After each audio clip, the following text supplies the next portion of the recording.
अपना रिलेशनशिप ख़त्म क्यों नहीं कर देते? मुझे पता है ये रिलेशनशिप मुझे हर्ट कर रहा है, फिर भी मैं जा नहीं पा रहा। तो शायद इसीलिए उसने मेरे पे गलती से हाथ उठा दिया। टॉक्सिक रिलेशनशिप्स को सरवाइव करने वाली सबसे पावरफुल चीज़ प्यार नहीं है। कि किसी को प्यार करना और खुद को लूज कर देना दोनों एक ही चीज़ नहीं है। कभी किसी को टॉक्सिक रिलेशनशिप्स में देखा है? शायद तुम्हारा कोई दोस्त, तुम्हारा कज़न, तुम्हारा भाई, तुम्हारी बहन या तुम खुद। और बाहर से देखने वाले, उनको देख के मन में यही सवाल आता है ना, यार ये इतना बुरा ट्रीट करती है या इतना बुरा ट्रीट करता है, उसके बाद भी तुम एक दूसरे के साथ क्यों हो? अपना रिलेशनशिप ख़त्म क्यों नहीं कर देते?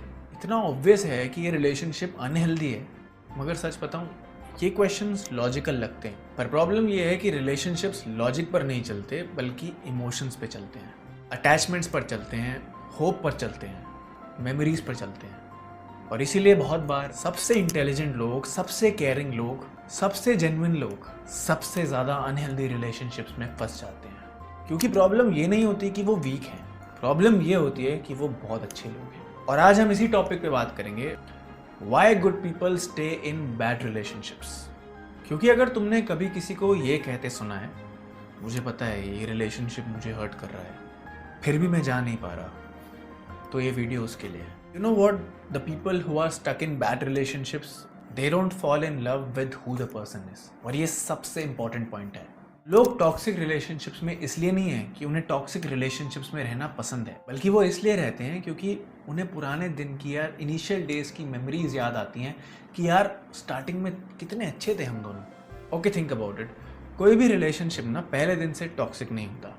पहले ही दिन से किसी भी रिलेशनशिप में डिसरिस्पेक्ट नहीं होती, पहले ही दिन से मैनिपुलेशन नहीं होती, पहले ही दिन से इमोशनल नेग्लेक्ट नहीं होता। शुरू में एफर्ट होता है, अटेंशन होती है, प्यार होता है, केयर होती है, और इंसान उस वर्जन से प्यार कर बैठता है। फिर जब रिलेशनशिप चेंज होता है, वो इंसान के करंट वर्जन को नहीं देख रहा होता, बल्कि वो पुराने वाले वर्जन को ढूंढ रहा होता है। और हर बार सोचता है शायद वो वापस आ जाए, शायद सब पहले जैसा हो जाएगा। और कभी कभी इंसान रिलेशनशिप से नहीं बल्कि पोटेंशियल से अटैच्ड हो जाता है। और सबसे पेनफुल पार्ट वो अच्छा इंसान होने की, that the good people always give that one more chance. अच्छे लोग होने की आज के ज़माने में यही सबसे बड़ी प्रॉब्लम है। वो समझने की कोशिश बहुत करते हैं, हर बिहेवियर का रीज़न ढूंढ लेते हैं। उसका ना इंटेंशन बुरा नहीं था, अरे वो स्ट्रेस में था इसलिए चिल्ला दिया उसने, अरे उसका चाइल्डहुड डिफिकल्ट था, उसने अपने माँ बाप को लड़ते हुए देखा था, शायद इसीलिए उसने मेरे पे गलती से हाथ उठा दिया। वो इमोशनली अनअवेलेबल नहीं है, उसको बस थोड़ा काम का स्ट्रेस है, अरे he just wants some extra time. Empathy बहुत अच्छी चीज़ है, लेकिन कभी कभी एम्पैथी सेल्फ डिस्ट्रक्शन बन जाती है, क्योंकि वो सामने वाले को इतना समझने लगते हैं कि खुद को समझना ही भूल जाते हैं। हर रेड फ्लैग को एक्सप्लेन कर देते हैं, हर हर्टफुल बिहेवियर को जस्टिफाई कर देते हैं, हर प्रॉब्लम को टेम्पररी मान लेते हैं, और एक दिन सालों निकल जाते हैं मगर वो इंसान उस ट्रैप में फंस जाता है। Because they confuse love with patience. लोगों ने ना प्यार को गलत समझ लिया है। उनको लगता है कि प्यार मतलब टॉलरेट करना, प्यार मतलब वेट करना, प्यार मतलब सैक्रिफाइस करना, प्यार मतलब एडजस्ट करना। और हाँ, हेल्दी रिलेशनशिप में ये सब बिल्कुल होता है, लेकिन एक लिमिट तक। प्रॉब्लम ना तब होती है जब सैक्रिफाइस वन साइडेड हो। यार तुम अपनी जॉब छोड़ के पूरे दिन उस लड़की को अटेंशन दे रहे हो, या वो लड़की तुम्हें अटेंशन दे रही है अपनी जॉब छोड़ के, दिस इज नॉट लव। तुम कोई मदर टेरेसा नहीं बनने आए हो कि यहाँ एक दूसरे को संभालते रहोगे। You have to be 100% yourself first, and like both the partners have to be 100%। अपने आप को हील करके आओ, and then you have to be in a relationship. Otherwise एक दूसरे को संभालते ही रह जाओगे, और in this practical world you will not be able to survive. I mean, अपने बैगेज, अपनी सारी पुरानी चीज़ें प्लीज़ हील करके आना चाहिए एक रिलेशनशिप में इंसान को। Otherwise that relationship is already toxic, जहाँ सामने वाले इंसान को नहीं पता चल रहा है कि इट्स टॉक्सिक, और वो पहले दिन की मेमोरीज में ही जी रहा है, और maybe it's that infatuation. But you have to sort things out to get into a relationship, and in fact get into a healthy relationship. भाई एफर्ट वन साइडेड हो, अंडरस्टैंडिंग वन साइडेड हो, ऐसे कोई healthy relationship नहीं चलता। Problem उस अच्छे इंसान की हो जाती है जो ये सब झेलने के बाद भी उस रिलेशनशिप में रुका रहे, क्योंकि उसे लगता है अगर मैं और पेशेंट रहा तो सब ठीक हो जाएगा। मगर हर रिलेशनशिप पेशेंस से नहीं बचता। कुछ रिलेशनशिप्स ना बाउंड्रीज से बचते हैं, okay, now let's come to the most painful part, the fear of starting over. कभी कभी लोग रिलेशनशिप्स में पार्टनर की वजह से नहीं रहते, वो फियर की वजह से रहते हैं। Fear of being alone, fear of starting over, fear of losing years of investment, fear of heartbreak. सोचो, तुमने किसी को 3 साल दिए, 5 साल दिए, 7 साल दिए, और फिर तुम्हें रियलाइज होता है कि ये रिलेशनशिप तो हेल्दी नहीं है।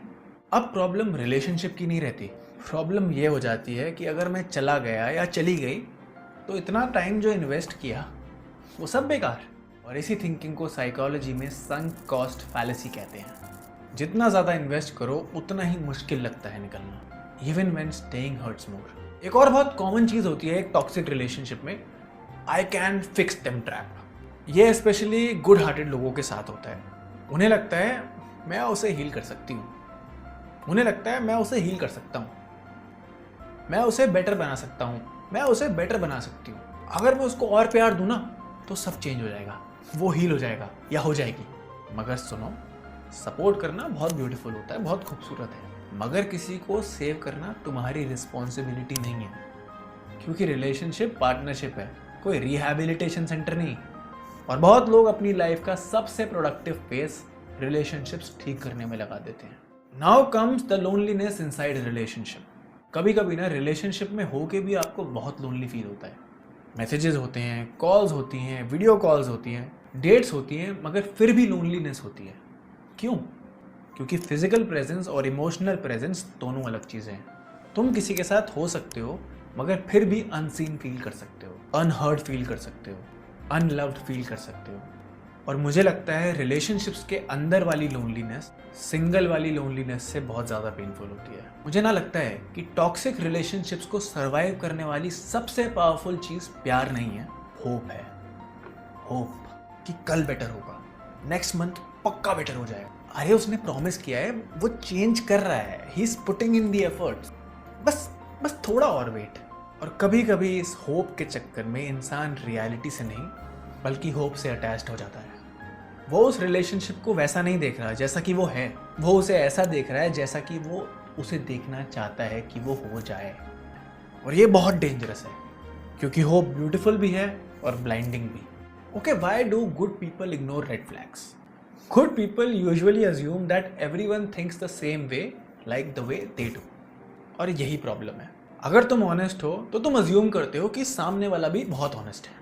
अगर तुम लॉयल हो तो तुम अज्यूम करते हो कि सामने वाला भी बहुत लॉयल है।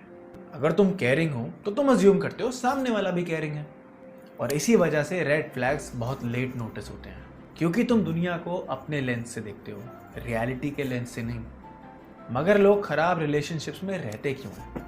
क्योंकि उन्हें लगता है कि वो बेटर डिजर्व नहीं करते। हाँ, इतना ही सिंपल। जब तुम्हारी सेल्फ वर्थ लो होती है तो बेयर मिनिमम भी प्यार लगने लगता है, अटेंशन लव लगती है, ओकेजनल एफर्ट प्यार लगता है, मिक्स्ड सिग्नल्स प्यार लगता है, और इंसान वही एक्सेप्ट करता है। जितना वो बिलीव करता है उतना ही वो डिजर्व करता है। लेकिन फिर एक दिन कुछ चेंज होता है। कोई लड़ाई नहीं, कोई ड्रामा नहीं, बस क्लैरिटी आ जाती है। बस एक सिंपल रियलाइजेशन, मैं इस रिलेशनशिप को बचाने के चक्कर में खुद को लूज कर रहा हूँ। और मुझे लगता है हीलिंग वहीं से स्टार्ट होती है, जब पहली बार इंसान ये पूछता है, अगर मेरा दोस्त मेरी सिचुएशन में होता तो मैं उसे क्या एडवाइस देता? और आंसर यूजुअली ऑब्वियस होता है। पता है, असली प्यार कंफ्यूजिंग नहीं होता, परफेक्ट भी नहीं होता, मगर कंसिस्टेंट होता है, सेफ होता है, रिस्पेक्टफुल होता है। तुम्हें कॉन्स्टेंटली प्रूव नहीं करना पड़ता, कॉन्स्टेंटली चेज नहीं करना पड़ता, कॉन्स्टेंटली ओवरथिंक नहीं करना पड़ता। और सबसे इंपॉर्टेंट, असली प्यार तुम्हें छोटा नहीं करता, वो तुम्हें ग्रो करने देता है। मुझे लगता है अडल्टहुड का सबसे पेनफुल लेसन ये है, love alone is not enough. You need trust, you need respect, you need communication, you need efforts, you need safety. और अगर ये सब नहीं है तो सिर्फ फीलिंग्स अनफॉर्चुनेटली रिलेशनशिप को हेल्दी नहीं बना सकती। अगर तुम किसी अनहेल्दी रिलेशनशिप में हो तो मैं तुम्हें वो रिलेशनशिप एंड करने के लिए नहीं कह रहा हूँ। मैं बस तुमसे एक सवाल पूछ रहा हूँ, अगर तुम्हारी बेस्ट फ्रेंड या तुम्हारा बेस्ट फ्रेंड एग्जैक्टली इसी सिचुएशन में होता तो तुम उसे क्या बोलते? क्या तुम उसे और सफ़र करने के लिए कहते या खुद को चूज़ करने के लिए? कभी कभी ना लाइफ में जो काइंडनेस हम दूसरों के लिए रखते हैं वो काइंडनेस हम खुद को देना भूल जाते हैं। And that is the point when you start healing, जब तुम्हें रियलाइज़ होता है कि किसी को प्यार करना और खुद को लूज़ कर देना दोनों एक ही चीज़ नहीं है। वेल, अगर इस वीडियो ने तुम्हें किसी की याद दिला दी हो, एक दोस्त, एक भाई, एक बहन या फिर शायद खुद की, तो इस वीडियो को सेव मत करो। बस थोड़ी देर के लिए इसके बारे में सोचो, इस टॉपिक के बारे में। और अगर तुम्हें लगता है कि तुम्हारे नोन में कोई भी इंसान इस फेज से गुजर रहा है तो प्लीज़ ये वीडियो उसके साथ शेयर करो, so that he can or she can get out of it, और maybe they can just become aware about it. तुम्हें उसे कोई एक्सप्लेनेशन देने की ज़रूरत नहीं है, कोई लेक्चर देने की ज़रूरत नहीं है, just share it with them and they will take care of it from there end. मैंने रियलाइज़ किया है कभी कभी ना लोगों को बस आंसर्स नहीं चाहिए होते, उन्हें बस ये फील करना होता है कि कोई उनकी सिचुएशन को समझता है। और अगर तुम अभी अपनी लाइफ के किसी डिफ़िकल्ट रिलेशनशिप फेज में हो तो मैं बस इतना कहना चाहता हूँ that you don't have to beg for things in a relationship that should come naturally to you. Love, respect, effort and peace. Well, thank you for watching the video and please make sure to like, share and subscribe to the channel and see you in the next video.